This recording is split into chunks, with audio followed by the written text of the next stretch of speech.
S மக்களே, இன்றைக்கி episode முடிஞ்சது. ஓவராலாக சொல்லணுன்னா உள்ளே இருக்கிறது ஃபுல்லாக விஷம். வச்சுட்டு ஃபன்டாஸ்க் விளையாட முடியுமா? அழகாக வன்மமாக கொண்டாந்து முடிச்சிட்டாங்க ஃபன்னாக ஆரம்பித்து. ஸோ நம்ம முதல்ல போவோம். முந்தின நாள் நைட்டு வந்து சாண்ட்ராவும் திவ்யாவும் என்ன பண்ணுறாங்க, காரத்தை கொட்டி கொட்டி சமைச்சிடுறாங்க. அவங்களுக்கு இயல்பாகவே அப்படி தான் சமைக்க தெரியும் போல் இருக்குது.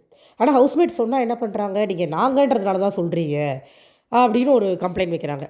இன்னொன்று வந்து அவங்க ரொம்ப நாளாக வந்து காரம் சாப்பிடல, அதனால தான் நாங்கள் சமைச்சது காரமாக தெரிஞ்சிச்சுன்னு சொல்கிறாங்களே ஒழிய, ரொம்ப சிம்பிளான விஷயம். ஆமாம், காரம் போட்டோம், இனிமேல் போடலன்றத மனசார ஒத்துக்க மாட்டேங்கிறாங்க. திவ்யா சொல்லி அனுப்பிச்சிட்டாங்க வினோத்திட்ட. ஓகே நாளிலேருந்து காரம் இல்லாமல் சமைச்சிட்றோன்னு சொல்லி அனுப்பிச்சிட்டாங்க. ஆனால் இவங்க பேசும்போது குறை சொல்லியே பேசிகிட்டு இருக்காங்க. திரும்ப திரும்ப திரும்ப நம்மன்றதுனால சொல்கிறாங்க. ஏமா காரத்துக்கு அப்படியே போட்டு சமைச்சா குறைச்சி போயிருவீங்களா 2 பேரும்? ஒரு சின்ன விஷயம், ரொம்ப பேசிக் அக்செப்டன்ஸ் கூட சாண்ட்ராக்கும் திவ்யாக்கும் இல்லை. அங்கே பிரஜன் ஜின்ச்சா அப்படின்னு அடிச்சுட்டு உட்காந்துக்கிட்டு இருந்தா அப்படி எப்பவும் போல தான். ஸோ காலையில் விடியுது. எஃப்ஜேக்கும் வியானாக்கும் தேவையே இல்லாத ஒரு லவ் ட்ராக். இந்த அம்மா அண்ணான்னு கூப்பிடுறதும் அவன் வழிகிற மாதிரி பண்ணுறதும், எப்படியோ வியானா வெளில அனுப்பிச்சு தான் எஃப்ஜே மறுவேளை பார்ப்பாரா என்னன்னு தெரியல. ஸோ அது ஒரு லவ் ட்ராக் தண்டமாக ஒன்று ஓடிச்சு. அதுக்கப்புறம் பார்வதி உட்காந்து ரம்யாட்ட ரொம்ப நேரம் ஆக்சுவலாக புலம்பிகிட்டு இருந்தாங்க லைவில். இந்த மாதிரி கமருதீன் வந்து கமருதீன் வந்து இந்த அம்மா ஏமாத்துற மாதிரி இந்த அம்மா ஒரு சீனை க்ரியேட் பண்ணி புலம்பிகிட்டு இருந்துச்சு. அதுக்கு ரம்யா வந்து உங்களுக்கு ஒருத்தவங்க பிடிச்சிருக்கிறவங்கள்ட்ட சண்டை வந்ததுன்னா பக்கத்தில் போகாதீங்க, ஒதுங்கி இருந்துருங்க நல்லது சொல்லி ரம்யா கொடுத்தது எல்லாமே நல்ல அட்வைஸ் தான். பட் அவங்க வந்து மனசார கேட்டிருந்தாங்கன்னா அது வேறு. அது சும்மா பேசிகிட்டு இருந்துச்சு பார்வதி. அதுதான் கமருதீன் யூஸ் பண்ண ட்ரை பண்ணுது. கமருதீன் வந்து மாட்டேங்கிறானோடனே அவனை பற்றி ஃபுல்லாக தப்பாக ரெஜிஸ்டர் பண்ணிட்டு உட்காந்துன்னு இருக்குது. வேறு ஒன்றுமே கிடையாது. இதில் இந்த அம்மா சொல்லுது, நான் வந்து பொறாமப்படுவேன், அவங்க பண்ணுறாங்க, நான் ஏன் பண்ண போகிறேன் அப்படிங்குது. அப்புறம் எதுக்குமா போய் வம்புழுத்திக்க மூளைக்கு அவங்கக்கிட்ட? அது ஆனால் ரம்யா ஒரு மாதிரி கேட்டாங்க. நீங்கள் அவங்க ரெண்டு இருக்கும்போது நீங்கள் ஏதாவது ஃபேஸ் ரியாக்ஷன் காமிச்சா கூட உங்களுக்கு அப்படி தான் இருக்கும், கண்டுக்காதீங்கன்னாங்க. இது கேட்காது. இது அதையே தான் பண்ணிக்கிட்டு இருக்குது திரும்ப. ஓகே, இதுக்கப்புறம் இந்த ஃபஸ்ட்டு தடவை காயின் கொடுக்க சொல்கிறாங்க. அதாவது காயின் கொடுக்குறதுல best performer, worst performer, star performer, worst performer. அதாவது இப்போ சமையல் டீமில் ஸ்டார் பெர்ஃபார்மர், ஒஸ்ட்டு பெர்ஃபார்மர் மற்ற 2 டீமோட கேப்டன் டிசைட் பண்ணி சொல்லணும். அதே மாதிரி தான் 3 டீமுக்கும். ஸோ ஃபர்ஸ்ட்டு சாண்ட்ராவும் விக்ரமும் போகிறாங்க. போயிட்டு இந்த ஃப்ளாஷ் ஃபைட்டர்ஸ் டீமில் பெஸ்ட்டாக அமித்தையும் ஒஸ்ட்டாக ரம்யாவையும் சூஸ் பண்ணுறாங்க. ரம்யா ஒஸ்ட்டாக சூஸ் பண்ணது விக்ரம் தான். அதை விக்ரம் சொல்லும்போது ரம்யா காதில் விழுந்துருச்சு. மேடம் டென்ஷன் ஆகிட்டாங்க. மேடம் ஒஸ்ட்டு கொடுக்கக்கூடாதாமா, ஏன்னா அவங்க பெஸ்ட்டாக பண்ணி கிழிச்சிட்டாங்களாம். அந்த டீமில் வேறு யார் பெஸ்ட்டாக பண்ணா? இது சாண்ட்ரா. அது பர்சனல் லெஜெண்ட் தூக்கிட்டு வருது. எஃப்ஜேக்கு ஒஸ்ட்டு கொடுக்கணும். எஃப்ஜேக்கு எதுக்கு ஒஸ்ட்டு கொடுக்கணும்? அவர் நல்லா தான் பண்ணிட்டு இருந்தார் நேற்று. அது பர்சனல் லெஜெண்ட்ஸ் தூக்கிட்டு வந்தோடனே எஃப்ஜே இல்லைனா சபரியா. ஐயோப்பா, விஷ சாண்ட்ரா. விக்ரம் தான் கரெக்டாக ரம்யா கொடுத்தாரு. ஆக்சுவலாக அங்கே பெர்ஃபார்ம் பண்ணாமல் இருந்தது ரம்யா தான் அந்த டீமில். அதுதான் உண்மை. ஆனால் இந்த விஷம் என்ன பண்ணுது? ரம்யா நிறைய விஷம் இருக்குதுங்க, நம்ம பேரோட சொல்லிடுவோம்.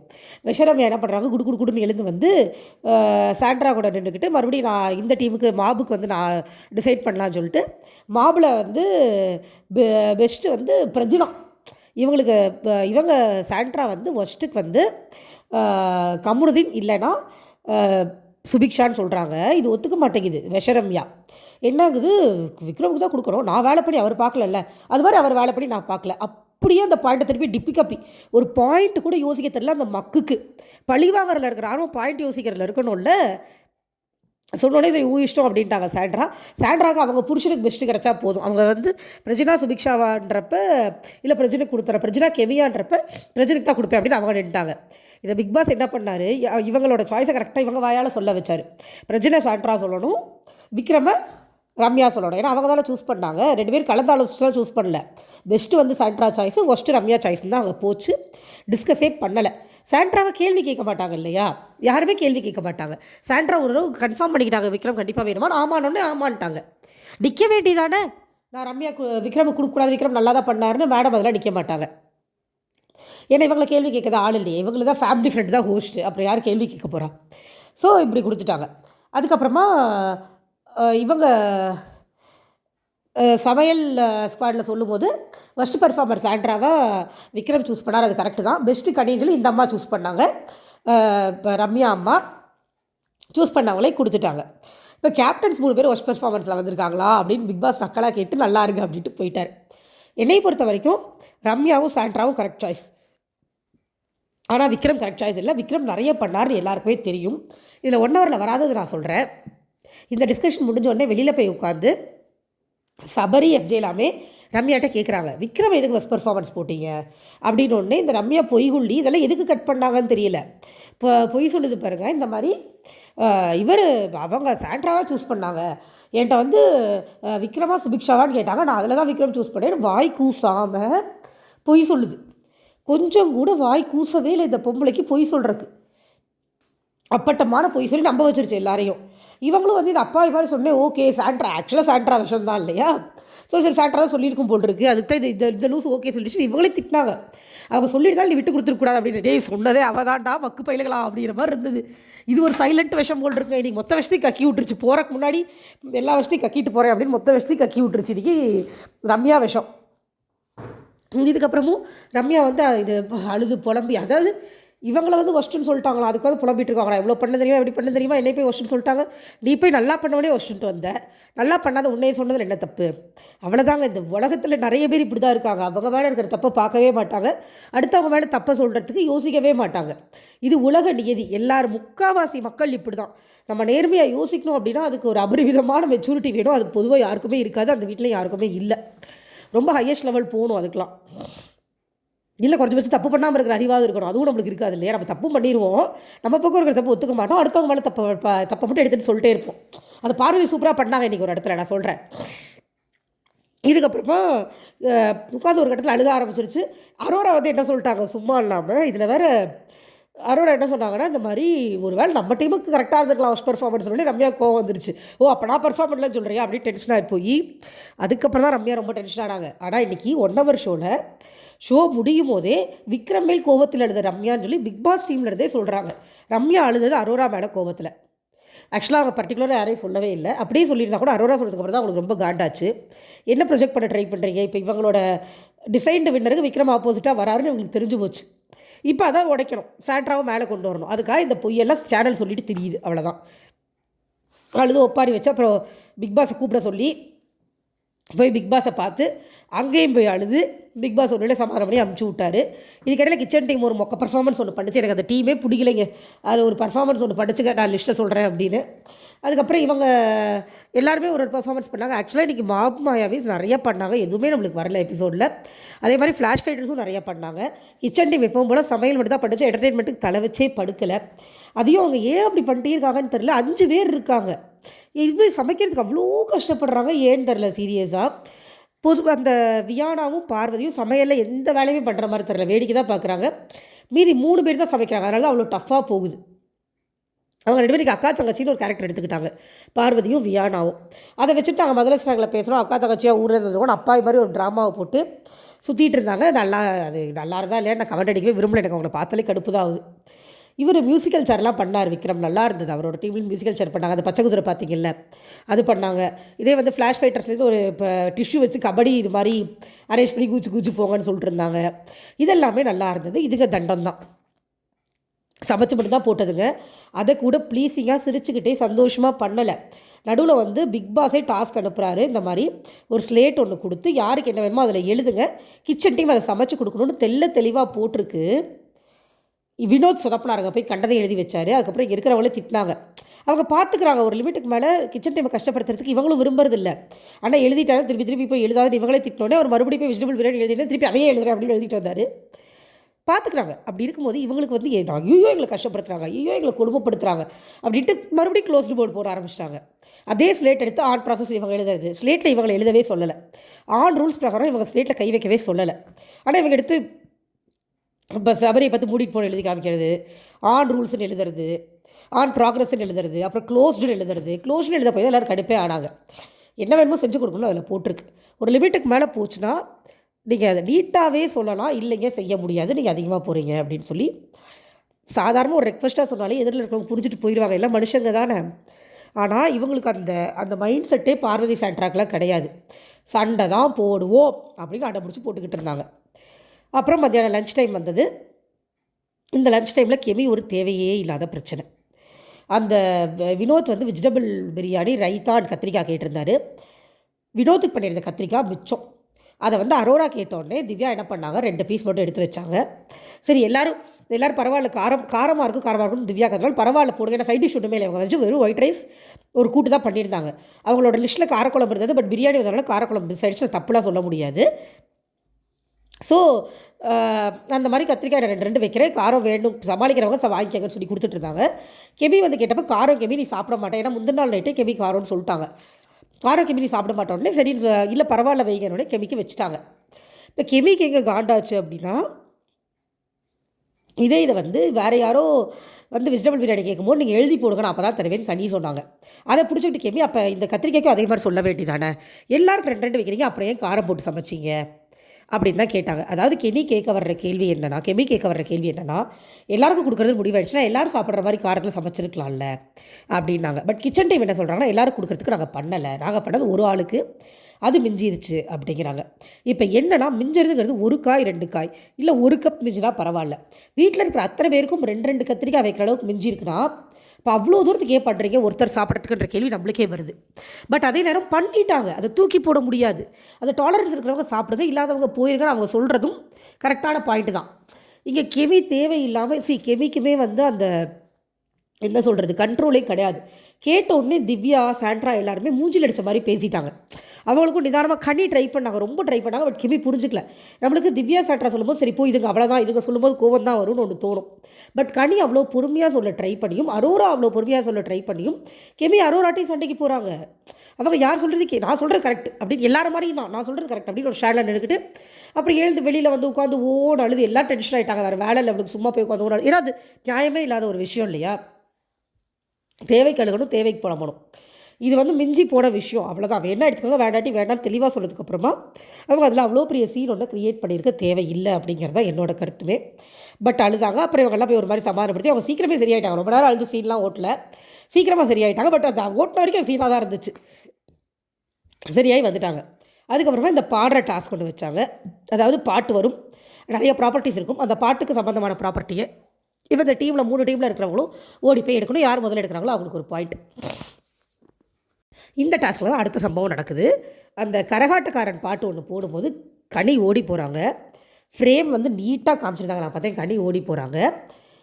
வினோத்தும் ஓடி வராரு. கனியை ஓவர்டேக் பண்ணணுன்ற வேகத்தில் கையை விரிச்சுக்கிட்டு வந்துட்டார். அவர் 2 கையை விரிச்சிட்டு ப்ராப்பர்ட்டி எடுக்கணுன்ற வேகத்தில் வந்தோடனே அவர் விரிச்சிருந்த கையில் பட்டு கனி ஓடி போய் விழுந்துட்டாங்க, தள்ளி போய் விழுந்துட்டாங்க. இது ஆஸ் யூஷுவல் ஆக்சிடெண்ட், பர்பஸ்ஃபுல்லாக யாரும் பண்ணல. இத்தனைக்கு அந்த டீமில் இருந்தாலும் 4 பேர் ஓடி வந்தாங்க. ஒரு டீமில் ஒருத்தர் தான் வரணுன்னு இருக்குது, அதை யாருமே ஃபாலோ பண்ணல. ஒரு பார்ட் டைமில் அது ஒரு வருங்கள, நம்மளை டிஃபால்ட்டாக நம்மளை எனக்கு தெரியும் அப்படின்னு ஒரு 2 பேர் ஓடி வரது தப்பே கிடையாது. அது ஆக்சிடென்ட், அதை அதோடு விட்டுருக்கணும். கீழே விழுந்த கனியே ஒன்றும் சொல்ல, தள்ளி விட்டீங்க வேண்டியது, தள்ளி விட்டீங்க தள்ளிங்கன்னு அவர் கத்துறாரு. ஏன்னா தள்ளி விட்டுட்டிங்கன்னா அது பெரிய பழி, வேணும்னே பிடிச்சி புஷ் பண்ணிட்டோன்ற மாதிரி அர்த்தம். பார்வதி அப்படி தான் சொல்லுது, அவர் புஷ் பண்ணார். திவ்யா அப்படி தான் சொல்கிறாங்க, அவர் தள்ளி விட்டார். நான் பார்த்தேன் வேணே பண்ணலாம், ஆனால் தள்ளி விட்டார் அப்படிங்கிறாங்க. அவர் தள்ளவே இல்லை, அவர் கையை வச்சு கனியை தள்ளலை. அவர் கையை விரிச்சுக்கிட்டு இப்போ ப்ராப்பர்ட்டி எடுக்க வரும்போது அவர் கைப்பட்டு தான் கனி விழுந்தாங்க. இது நம்மளுக்கு தெரிஞ்சது. இதை வந்து ஆக்சுவலாக அமித் வந்து நோட் பண்ணி சொன்னார். ஆனால் இந்த லேடிஸ் டீம் கேட்கவே இல்லை. கனி ஒன்றுமே சொல்ல, ஓகே நான் விழுந்துட்டேன், ஒன்றும் பிரச்சனை இல்லை, எழுந்துட்டேன், கால் லைட்டாக அடிபட்டுருக்கு, நான் பார்த்துக்கிறேன், விட்டுருங்கன்னு சொல்லிட்டு போயிட்டாங்க அவங்க. பார்வதி திரும்ப நீ தள்ளி விட்ட நான் பார்த்தேன், நீ தள்ளி விட்ட நான் பார்த்தேன், நீ தள்ளி விட்ட நான் பார்த்தேன், அவர் நான் தள்ளி விடல இப்படியே பேசிகிட்டு இருந்தாங்க. பார்வதிக்கு வீக்கெண்டில் விஜய் சேதுபதி சப்போர்ட் பண்ணப்போ நான் கோவப்பட்டேன். அதுக்கு காரணம் இன்றைக்கி வந்தது. இதை நினச்சி தான் நான் கோவப்பட்டேன். என்ன சொல்கிறாங்க, உனக்கு குறும்படம் போட்டு காய்ப்பாங்க, போய் பார்த்துக்கோ. என்ன பேச்சுது? அவங்களுக்கு ஒரு குறும்படம் போட்டு சபரியை திட்டினதுனால வந்த வினை இது. அவங்க எல்லாருக்கிட்டையும் இதை ஒரு ட்ரம்ப் கார்டாக சீசன் முடிகிறதுக்கு யூஸ் பண்ணிட்டே இருப்பாங்க. இதை கண்டிக்கலனா அவங்களுக்கு சாதகமாக ஒரு குறும்படம் போட்டுட்டதுனால எல்லாரையும் அதை வச்சு அவங்க ட்ரிகர் பண்ணிகிட்டே இருப்பாங்க. குறும்படம் போடுவாங்க, பார்த்துக்கோ, உனக்கு குறும்படத்தில் சொன்னாதான் புரியுமா, என்னை எப்படி பண்ணாங்க பார்த்தியா, அது மாதிரி தான் உனக்கும் ஆகும். திரும்ப பேசுகிறாங்க. வீட்டுக்கு வந்ததுக்கப்புறம் வினோத் உட்கார வச்சு பொறுமையாக பேச ட்ரை பண்ணுறாரு. ஏமா நீ ஒரு தடவை சொன்ன சரி, உள்ளுக்குள்ளே வியானாவும் ட்ரிகர் பண்ணுறாங்க. எப்படி தொல்லாரு பார்த்தியாக்கா, நீ பார்த்தியா, நல்லா வருது எனக்கு வாயில். அவர் தள்ளவே இல்லை. இதில் வர வியானா வர ட்ரிகர் பண்ணிட்டு அதுக்கும் ஒரு தடவை கத்துனார் வினோத். வீட்டுக்குள்ளே வந்து உட்கார வச்சு இந்த மாதிரி இங்கே பாரு, ஒரு தடவை சொல்லு, 2 தடவை சொல்லு, சும்மா நீ ஒரு டோனில் சொல்லிட்டே இருந்தா என்ன, உன்னை இப்படி சொன்னால் ஒத்துப்பேன், நான் ஒத்துப்பேன் அப்படிங்குது பார்வதி. ஏம்மா உனக்கெல்லாம் சோறே கிடைக்காதுமா வாழ்க்கையில், பொய் சொன்ன வாய்க்கு போஜனம் கிடைக்காதும்பாங்க, உனக்கெல்லாம் வாழ்க்கையில் சோறே கிடைக்காது, அவ்வளோ பொய் சொல்லுது அந்த பொண்ணு. அது சொல்லுது. இவர் வினோத் சொல்கிறார், ஏமா சொல்கிற டோன் ஒன்று இல்லையா, அந்த டோனில் சொல்கிறேன் அப்படின்னா, டோனெல்லாம் ஏன் இஷ்டம், ஏன் டோனெல்லாம் நீங்கள் கம்ப்ளைண்ட் பண்ண முடியாது, எனக்கு ஏன் டோனில் தான் வரும். இந்த அம்மா முதல் வாரம் என்ன சொல்லிச்சு, சூப்பர் டீலக்ஸில் இருந்தவங்கள்ட்ட உங்கள் டோன் சரியில்லை. வியானா கிட்ட, சுபிக்ஷா கிட்ட அவ்வளோ சண்டை, டோன் சரியில்லைன்னு. இப்போ இந்த அம்மா சொல்லுது, அமித் வேறு இதுக்கு சப்போர்ட்டு. அவங்க டோன் அவங்க இஷ்டம். அமித் ஆக்சுவலாக பெருசாக ஒன்று பார்த்துட்டுலாம் வரலைங்க, பார்த்துட்டு தர சப்போர்ட் பண்ணியிருக்க மாட்டார். அவர் பாவம் சபரி மாதிரி வினோத் ஆயிடக்கூடாதுன்ற நல்ல இடத்துல பேசுனது அமித். ஆனால் இது வன்மம், பார்வதி வன்மம். அதை வச்சு இவரே அடிக்க பார்க்குது. சபரி அடித்து ஒரு ஓரமாக உட்கார வச்சாச்சு. இப்போ அடுத்து இதே மாதிரி ஒரு காடை தூக்கிட்டு போய் வினோத்தையும் அடித்து ஒரு ஓரமாக உட்கார வச்சிடணுன்றது இதுங்களோட பிளான். ஆக்சுவலாக இதுங்க பிளானை உட்காந்து சபரியும் எஃப்ஜேவும் ரொம்ப அழகாக டீகோட் பண்ணாங்க லைவில். ஈவினிங் கொஞ்சம் ஃப்ரீயாக இருக்கிறப்போ உட்காந்து அவ்வளோ அழகாக டீகோட் பண்ணாங்க. பார்வதி அமைதியாக இருக்கிறதுக்கு காரணம் அது வந்து டாஸ்க் இல்லாமல் வன்மத்தை கொட்டினா திட்டு வாங்கிடுது. அதனால் அது என்ன பண்ணுது, எல்லா வன்மத்தையும் டாஸ்க்லேயே கொட்டுது, கவனிச்சுப்பார் அப்படின்னு எஃப்ஜே சொன்னார். அது எஃப்ஜே சூப்பராக டீகோட் பண்ணாருங்க. அவன் இருந்தாலும் வாய் தாங்க எதிரியே. அதுக்கப்புறம் இந்த சாண்ட்ராவோடது வைல்ட் கார்டோடதையும் டீகோட் பண்ணுறாரு. 3 பேர் வந்தாங்க, குரூப்பிசம் பண்ணாதீங்கன்னு சொன்னாங்க. இப்போ அவங்க தான் ஒரு குரூப்பாக விளையாண்டுக்கிட்டு இருக்காங்க. மோரோவர் நம்ம எல்லாரையும் மனசளவில் பலவீனமாக்கி அவங்க பலமாக இருக்கணும்னு பார்க்குறாங்க அப்படின்னு ரொம்ப கிளியராக ஒரு பாயிண்ட் சொன்னார். ரொம்ப கிறிஸ்டல் கிளியராக இருந்தது அந்த பாயிண்ட். அதுதான் உண்மை. சாண்ட்ரா, திவ்யா கூட விட்டுருங்க. திவ்யாக்குலாம் இயல்பாகவே மூளையே இருக்கிற மாதிரி தெரியல. அந்த மூலம் போதும் பார்வதி மாதிரி திவாகர் மாதிரி கத்துது. சொன்ன உடனே கத்துது, எதையும் யோசிக்காமல். பொறுமையே கிடையாது. ஆனால் சாண்ட்ரா கிரிமினல். அதை அவர் கரெக்டாக சொல்கிறாரு. நம்மளை மைண்ட் இப்போ சபரியை ஒரு நாள் உன்னை அடித்தாங்களாடா, நீ ஒரு வாரம் ஃபுல்லாக வாய் திறக்காமல் உட்காந்தியா, அதுதான் அவங்க பிளான். மைண்ட் லெவலில் நம்ம எல்லாரையும் அடிச்சுட்டு இவங்க மேலே போகணும்னு நினைக்கிறாங்க, அவ்வளோதான் அப்படின்னு ரொம்ப தெளிவாக சொன்னார். ஆனால் அது எதிர்த்து எப்போ விளையாடுவீங்க அப்படிங்கிறதா கேள்வி. கன்னிங்காக அவங்க ஒரு கேம் விளையாடுறாங்க. உங்களுக்கு அதை கண்டுபிடிக்கிற அளவுக்கு அறிவு இருக்குது. அப்போ நீங்கள் அதை எதிர்த்து விளையாடணுமா இல்லையா? கண்ணு மட்டும் பிடிச்சி வச்சுக்கிட்டு அது என்ன சொத்தாக கண்டுபிடிச்சி பெட்டுக்கட்டில் ஒழிச்சு வச்சுட்டு படுத்துக்கிறதுக்கு? எதிர்த்து விளையாடணும்ல, ஏதாவது ஸ்ட்ராட்டஜி போட்டு அவங்கள எதிர்க்கணும்ல. அதையெல்லாம் பண்ணுற மாதிரி தெரில, கண்ணு மட்டும் பிடிச்சி வச்சுக்கிட்டாங்க. ஓகே, நம்ம இங்கேருந்து எங்கேயோ போயிட்டோம். இந்த வினோத் அடித்த டிஸ்கஷன் முடியுது. அதுக்கப்புறமா மறுபடியும் காயின்ஸ் கொடுக்கறதுக்கு நீங்கள் ஒரு டீம் எவ்வளோ காயின்ஸ் கொடுக்குறீங்கன்னு வரும்போது அங்கேயும் மேடம் ஸ்ட்ராட்டஜி குயின் இருக்காங்கல்ல, Sandra strategy queen, Canning queen, sorry நான் வச்ச பேர் கன்னிங் குயின், ஸ்ட்ராட்டஜி குயின்லாம் இல்லை. கன்னிங் குயின் வந்து ஒரு கன்னிங் ஸ்ட்ராட்டஜி போடுறாங்க. அது சாண்ட்ரா தான் போட்டாங்கன்னு எனக்கு தெரியல, சாரியா கன்னிங் குயின் தான் அவங்க, அதில் மாற்றுக்கிறது இல்லை. பட் அந்த ஸ்ட்ராட்டஜி அங்கே யார் போட்டதுன்னு எனக்கு தெரியல, ஏன்னா நம்மளுக்கு காட்டில் ஒன்றும் வரல. அதாவது இவங்க விக்ரம் போயிட்டு இந்த டீமுக்கு 2 காயின் கொடுக்குறாரு, ஃப்ளாஷுக்கு, அந்த டீமுக்கு சமையலுக்கு 1 கொடுக்குறாரு. இவங்க ஃப்ளாஷ் டீமில் வந்து விக்ரம் டீமுக்கு 3 காயின் கொடுக்குறாங்க, சமையலுக்கு 1 தான் கொடுக்குறாங்க. ஆக்சுவலாக சமையல் டீமில் என்டர்டெயின்மெண்ட்டில் கான்சன்ட்ரேட்டே பண்ணல. 1. 2வது அவங்க வந்து வர்றவங்கள ப்ளீஸிங்காக ட்ரீட் பண்ணவே இல்லை. க்ளோஸ்டு போர்டு வைக்கிறது, கத்துறது, இப்படி தான் பண்ணிகிட்டு இருந்தாங்க. அவங்க சமைக்கிறதுங்கிறது ஒரு பெரிய ஸ்ட்ரெயினாக எடுத்துக்கிட்டாங்க. அப்படி ஸ்ட்ரெயினாக எடுத்துக்கிற மாதிரி மைண்ட் செட் இருக்கிறவங்க அந்த இடத்துக்கு போகவே கூடாது. எதுக்கு போகிறீங்க? அவங்களாம் விரும்பி சூஸ் பண்ணி போனதான். நாங்கள் சமையல் நல்லா பண்ணுவோம் தான் போனாங்க.